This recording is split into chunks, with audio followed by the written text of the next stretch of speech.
why Republican candidates are disconnected from voters on climate science, but you wouldn't say more because you're running in a Republican primary. I was wondering if you agreed that fossil fuel contributions are linked to a Republican candidate's climate denial. Thank you. Well, I don't think I said any of those things, but it was nice that you thought I said them. Appreciate that.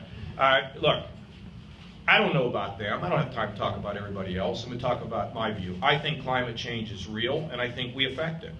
But I don't think that we know the extent to which we affect it, so I think we should develop alternative fuels while we're doing everything else. We've reduced emissions in Ohio by 30% in the last 10 years. It's good.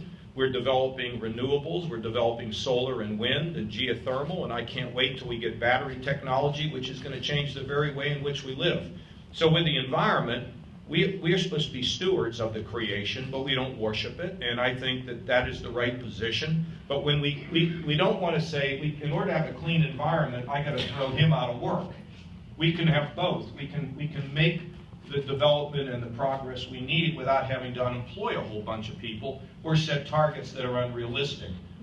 But of course we have to be concerned about our environment, and I am.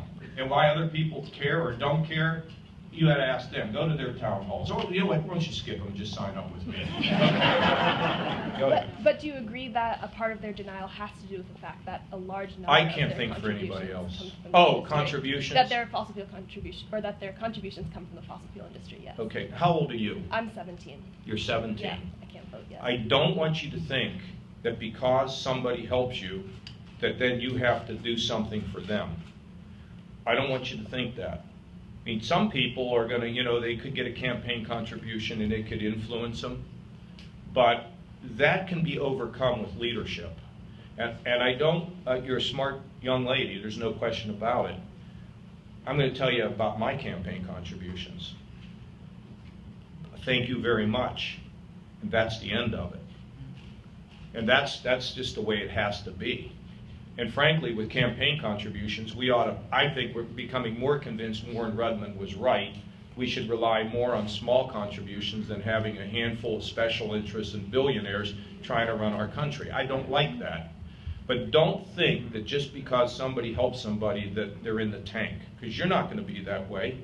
Do you ever do any extra credit for your teachers? Yes. Okay.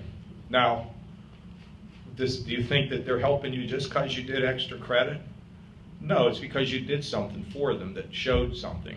So just because somebody gets a political contribution, don't think the system is corrupt. Okay? Okay. I don't want you to be too cynical. You're too young, but I want you to be opinionated just like you are, though. So I've just contradicted myself, right? But I want you to speak out, and I want you to be idealistic. You have to be as a young person. We're all counting on you in this room. Yes, last night I had a 12-year-old ask me a question. I made sure we took a picture of her, because she's 12 years old and asking a question, and you're 17. Are you a senior in high school? I'm graduated. You graduated at 17? Yeah. And what are you doing now? Taking a gap year, so taking time off from school. Taking a gap year and doing politics. Okay, well, good question. Now, can you stand up a second? We're going to take a picture of a 17-year-old putting it to the governor of Ohio.